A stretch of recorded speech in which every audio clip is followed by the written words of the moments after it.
Det er blevet fredag, og jeg tænker, at rigtig mange de går og glæder sig til, at det lige om lidt er weekend, ovenpå at være kommet tilbage efter en god påskeferie, hvor der har været tid til refleksion og tænke gode tanker.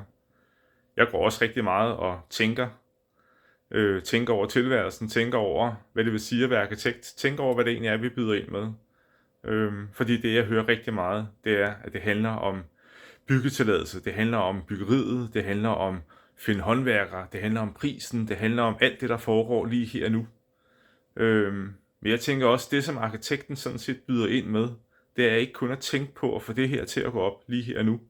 Det er egentlig også at sikre sig, at denne her tilbygning, denne her ombygning, det her nybyggeri, det også fungerer rigtig mange år frem, og lever op til de krav og ønsker og kvaliteter, som du som bygherre gerne vil have.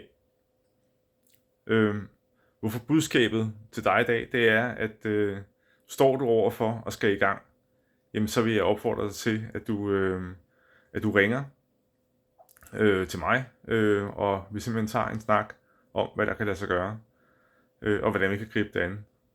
Vi har nogle gode pakker, og vi har erfaring til, hvordan vi kommer fra det blanke stykke papir og de gode tanker frem til et projekt, som kan lade sig gøre.